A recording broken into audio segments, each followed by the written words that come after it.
Hello Hello，欢迎回到3分钟热度塔罗频道，我是佐助，欢迎大家。我是晶晶，大家好呀，欢迎欢迎。那今天我们要录的是一位粉丝投稿的话题，题目叫做他知道我喜欢他吗？然后这个他就是什么都不限，性别代称也不限，然后他是你的暧昧也好，断联也好，无所谓是什么样的关系，那你就想着这个问题，然后选择你最有感应的一组画面，我们后面见吧。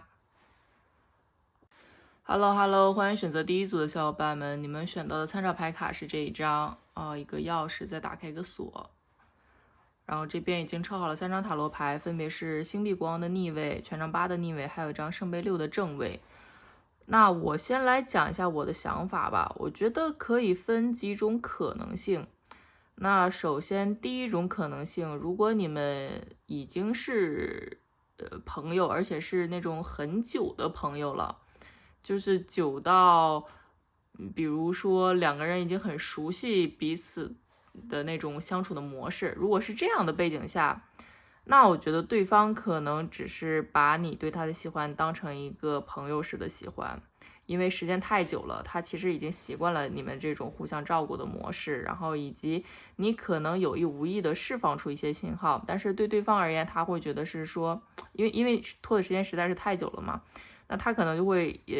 要么就是下意识觉得还是把它归类为就是你们相对来讲比较熟悉的那种彼此照顾的模式，就是没往浪漫爱那个方向去想，要么就是说他觉得就你就是一个很会照顾人的人，所以你发的那信号他觉得也是还是划在了那个范围内，这是第一种情况。就是如果你们是那种已经认识很久的朋友了，那我觉得他可能没有意识到，或者是说他可能注意到一点苗头，但他觉得那个苗头和你们相对你们的这个友谊深厚的友谊而言，好像也不算什么，所以有的时候他甚至会刻意去回避那样的苗头，就是会强硬的把这些苗头定义为还是属于友谊的范围内的。所以这是第一种情况。那我再来讲第二种情况，第二种情况可能你们不是那么久的朋友，比如说只是暧昧一段时间，或者是说只是认识了一段时间，就是你们之间的相识相知的程度没有那么的深厚。那如果是这种情况下，我觉得对方可能是有一定感知的，但是对方不确定，就是他的感知是你们之间确实有一些情感的流动在的，但这个情感的流动呢又特别的规范。那所谓的规范就是说没有特别越界的行为，就哪怕你有尝试过，但我觉得你这边的尝试其实是属于那种比较隐忍克制式的因为这边咱们毕竟又有一个星币国王的逆位，又有一个权杖8的逆位，就这两张牌都是逆位的状态。也就是说，权杖8它如果正位的话，说明你的那些行动，你那些心意都有快速的传递出去，而且是很直接坦荡的。但它呈现一个逆位的状态的话，它其实就是能量有点阻碍，它有点卡顿的去到对方手里。那可能你的100%的心意经过了一系列的曲里拐弯的卡顿，那最后到别人那里可能只有10%，然后到那个10%，然后对方可能也是一个相对来讲比较相信看得见摸得着的东西，就是对方可能比较相信的是那种打直球的这种形式，或者是说真的货真价实的能让他看到的摸到的这种所谓的情感的落地的这种东西。那到这10%到对方那里，他可能就剩下1%了，所以对方也没有很确定。所以我觉得，如果是这种情况，就是你们是相对来讲比较暧昧的话，因为表达实在是太过隐晦了，所以我觉得对方哪怕有想过往这方面想，但是他可能也会觉得是说，没有那么的确定，因为他没有收到过确定的信号，所以我觉得对方蛮有意思的，因为我会把这个星币国王的逆位看成一个对方对感情的一个态度，就是他比较相信的是那种你如果真的喜欢，你就要直接说出来，然后以及有一些很实际的行动，而不是说那种巧妙的暧昧的暗示。对方可能更吃的是这种实际的直接的东西，对，所以这样来看的话，就是哪怕他能感受到你们之间你对他是有一点照顾的，但他实际上他对他而言这不算喜欢，他要的那种喜欢是那种像前面讲的那种形式的，对。所以如果是这种情况下的话，他知道一点，但是他觉得还不够去确认，对，那这是第二种情况。我就先解析这两种情况吧，那我们听听晶晶老师的想法吧。好的，我跟左叔老师的想法大致是一样的。我觉得首先那个圣杯六这张牌呢，就是证明了你俩之间是有一定的美好的情感的氛围的。这个情感的氛围，无论是说是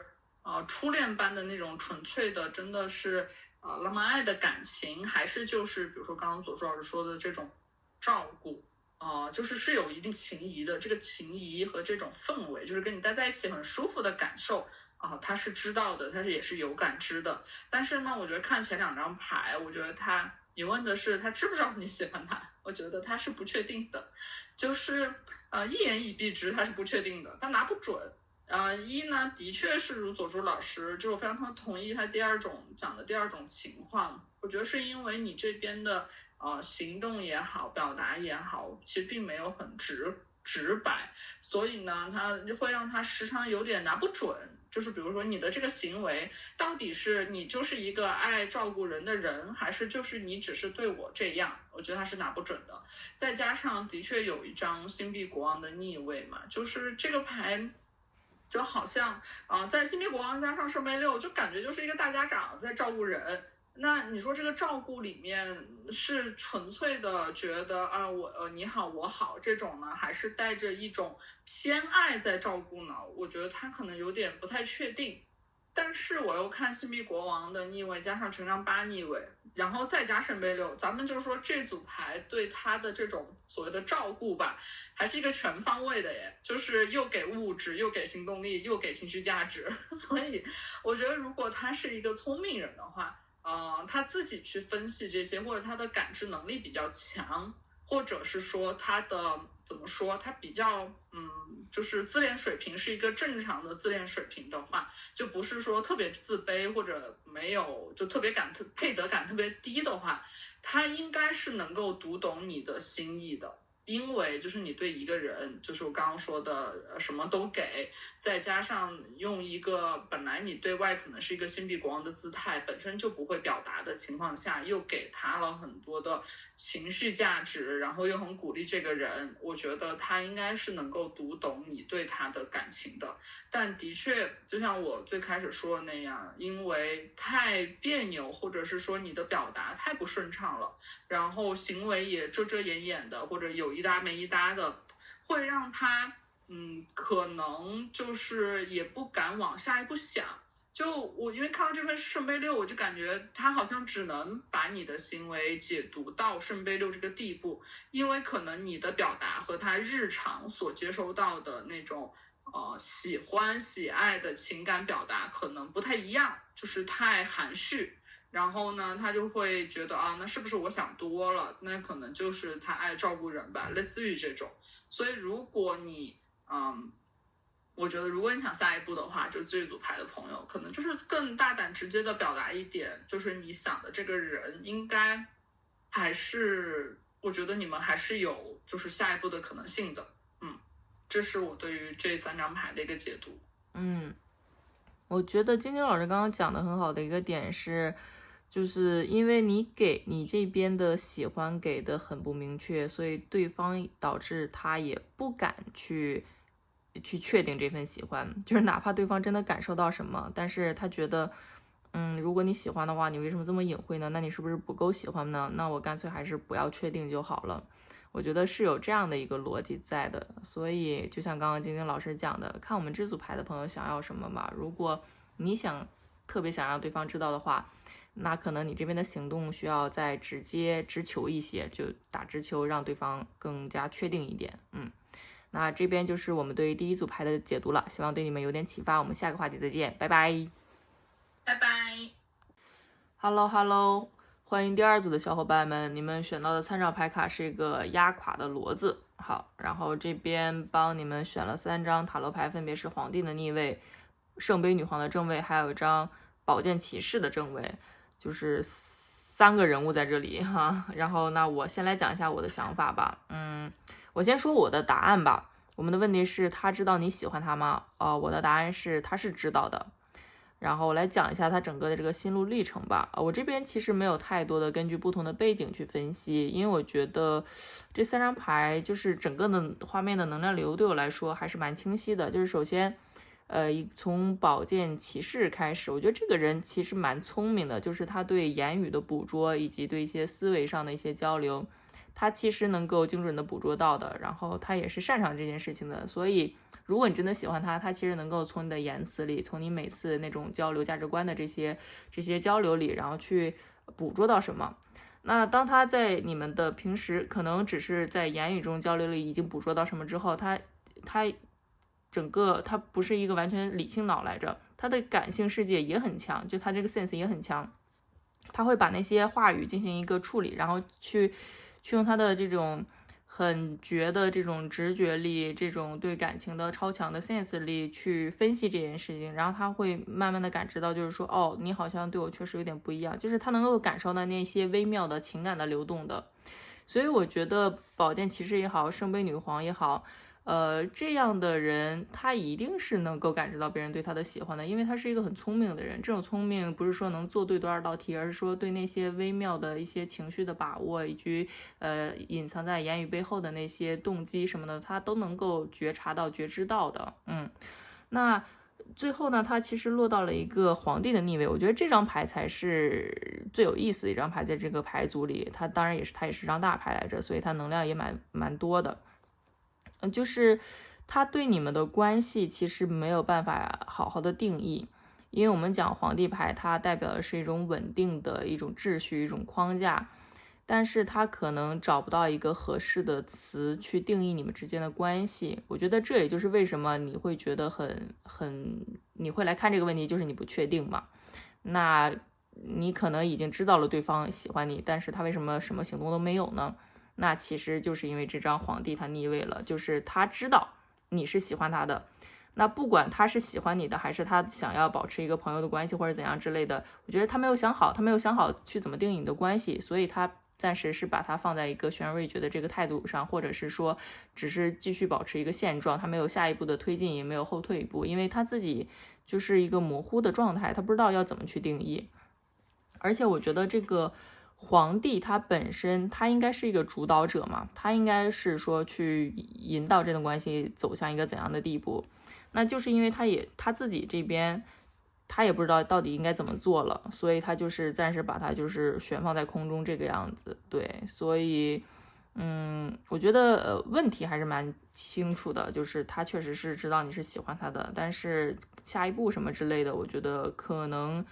他这边需要一点时间，或者是说需要一些推动他能够想清楚的事情的发展，就需要一些契机吧，然后他才能够想明白到底要怎么处理这个关系。这是我这边的想法，我们听听晶晶老师的想法吧。好的，我的想法就是，其实我感觉内容上跟佐助老师的想法是一样的，但是我的结论不太一样。我的结论是，因为我们这个问题是他，知不知道，我喜欢他嘛？我的结论是他可能不确定。为什么不确定呢？就是我觉得从前两张牌，皇帝牌，就是我一看到这个皇帝逆位，我就感受到一种他的惊讶。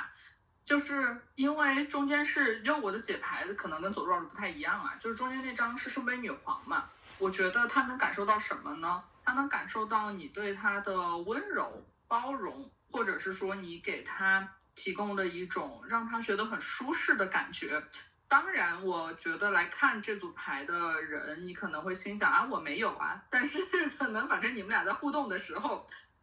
你给他营造出这样的一种很舒服的，然后就是应该是你给他提供了很多情绪价值的这样的一种氛围吧，互动的氛围或者互动的内容。然后因为他会觉得你像是一个圣杯女皇一样在包容他，给他提供很多情感上的支持，所以呢他会觉得当然是很喜欢的。但是呢他又会就像刚刚皇帝牌，我觉得佐助老师讲的有一点很启发，就是他可能觉得你们俩的关系现在没法落地，或者他不成一个没有办法去主导，所以皇帝牌的逆位，他也是考虑到这样的一个现状之后呢，他会觉得那怎么办呢？或者他会觉得如果我们有这样的现实问题，他是不是其实因为那你肯定也知道这样的现实问题嘛，他就会想说，那是不是你的温柔他会错意了？所以我觉得皇帝牌它也有一点，既然我们俩的现实的问题这么大，那他也不应该会对我有比如说产生这种喜欢吧。所以这个皇帝牌它是由于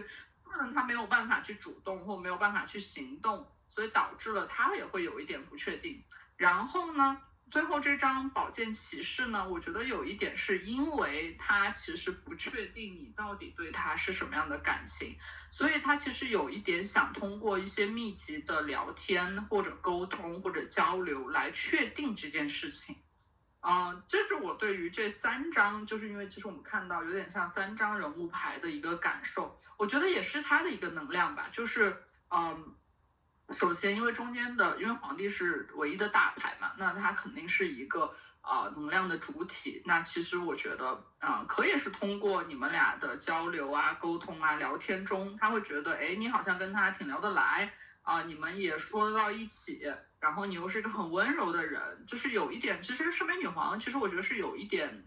带着一点梦幻泡泡的这种感觉，就是你俩交流的氛围里面，那通过你俩的交流，他会觉得你很温柔，对他很温柔，对他很好，他会觉得那你是不是喜欢我呢？但是他又回身一看现实状况，他会觉得不可能吧，不应该吧，所以我觉得他有点不确定。那当然因为这样的一个状况，他可能接下来也会更比如说更密集的更多的想要去跟你交流，或者他自己想要弄清楚这件事情。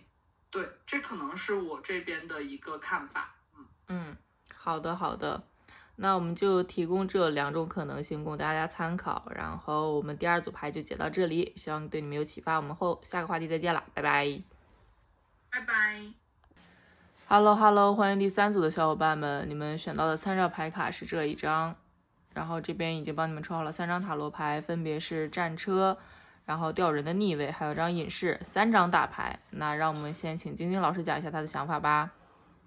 好的，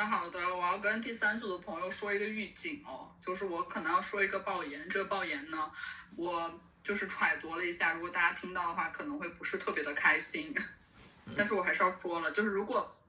是抱着这样的想法，就是也 OK， 就是听到这样的说法也 OK 的话，那就是大家可以继续听下去。就是我觉得这个人他是铁定知道你喜欢他的，因为这3张大牌其实每一张都非常的聪明，而且就是咱们就不说隐士了吧，那其实吊人也好，吊人会他的你看咱们就是脑袋发光的一个意象，就是思维也非常的活跃，而且他能够通过不同的角度去看待这个问题。然后战车牌呢，其实它是把一个情感给隐藏在它的目标下面的，然后战车牌它也是一个目标导向非常明确的一张牌。所以呢，我觉得首先他是肯定知道你喜欢他的，其次呢，我的这个爆言是什么呢？他会觉得可能在他现在的人生阶段和人生里，喜欢或者谈恋爱或者别人对他的喜欢说的直白一点，你对他的喜欢这件事情在他的人生的坐标轴里现在占的没有那么重要。所以即便因为我觉得他有一个非常坚定的重大的目标和目的要去实现，他现在的人生整个人都在全力以赴的朝着那个目的地在走，所以因为他在朝那个目的地走，他也知道自己应该要舍弃和丢弃一些东西，那可能感情这件事情就是被他放在了可能要就是怎么说丢弃或者是说往后靠的一个级别里面吧。对，所以他知道你对他是喜欢的，但是在他看来他现在没有空没有精力去管这件事情。他可能觉得他自己要去实现那个目标是更重要的，他可能会把你对他的这份喜欢，当然我觉得你对他这份喜欢有让他动摇那么一小下下，因为在战车和隐士这2张这么坚定的牌中间有一张吊人逆位，我自己感觉就像是他自己完完全全的把自我牺牲在了他要去达到的这个目标里面，但是你的出现和你对他的感情让他会去思考自己的这种全心全意的牺牲是不是值得的，他的人生是不是有别的更值得的事情，比如说跟你恋爱或者跟你有亲密关系，或者产生因为你的喜欢而带来的一段浪漫爱的关系。我觉得你的这个喜爱是对你的感情是对他产生了动摇的，但是呢，这个动摇可能只是让他埋在了心里面，没有成为一个具体的行动。这可能是我对这3张牌的一个看法。好的，谢谢金晶老师。我这边的看法其实基本上大差不差，结论是一样的，就是他肯定是知道你对他的喜欢的，然后喜欢这件事情确实暂时不在他的人生使命里。就我们可以看一下参照牌卡吧，我会先从参照牌卡来切入。这有点像一个军队在游行的感觉嘛，那我觉得他可能就是这个军队里的一员，他扛着这个旗帜，他的旗帜其实是比如说在远方，或者说有一些自己的事业上的使命、家庭上的使命，或者是人生上的使命等等等等，就是他此刻他的人生一定是有一个他要去完成的事情的，而且我觉得这个事情还挺难的，因为咱们这边有一个隐士嘛，那隐士来讲，他可能此刻觉得自己是只能依靠自己一个人去完成这个使命、一个任务。那以及这边有一个战车，战车它也是那种，他是一个战士嘛，所以他去做那件事情的时候，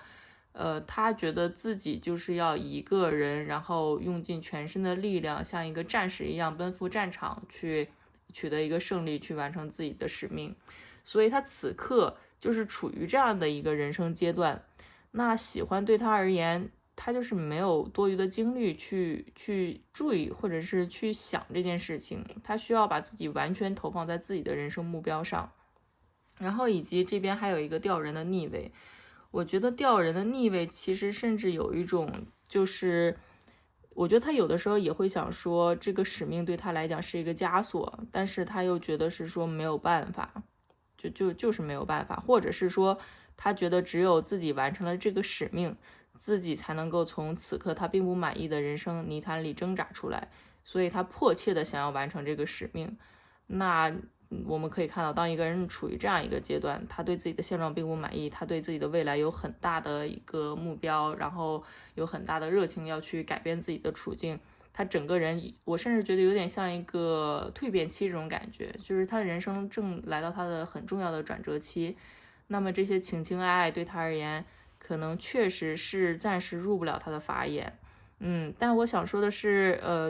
对他对你对他的喜欢是一定是知道的，因为这边就是不管是隐士里提着一个小灯，还是这个吊人头上发着光，就是这个人他应该是有那种洞悉万事万物，或者是对那些细微的细节都是能够觉察，很轻易就觉察到的。所以你对他的喜欢有一点点藏不住，那会泄露出来，那他一定就能捕捉到，但只是说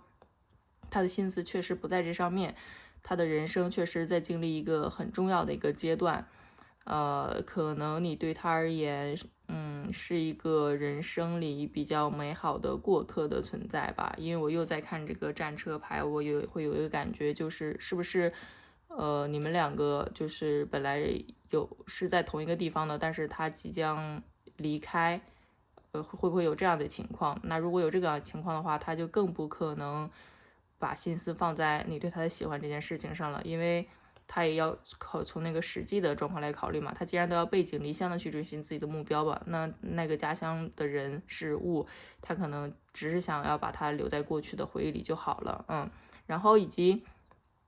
我觉得他本人应该其实不是那种完全没有感情的人，因为毕竟战车它对应的是一个巨蟹座的能量嘛。那巨蟹座的能量来讲的话，他其实还是有那种很温柔的内心的那一面的，所以他对感情不是说完全麻木的，只是说他人生的这个阶段逼着他一定要穿起铠甲，把自己的感情放在需求的最底层。所以他才会就是，甚至我觉得你们的互动里，他可能表现的有点冷漠，有点回避之类的，都是有可能的。我觉得他如果真的这样做了，就是回避你对他好，那他也只是不想伤害你而已，因为他知道他此刻回应不了你什么，所以他觉得有一个清晰的边界反而是一件好事。那这边就是我看到的可能性了。晶晶老师还要补充吗？我没有了。那我们祝福这组牌的朋友吧。对，祝福你们吧。那希望我们的解读对你有启发，我们下个话题再见啦，拜拜。拜拜。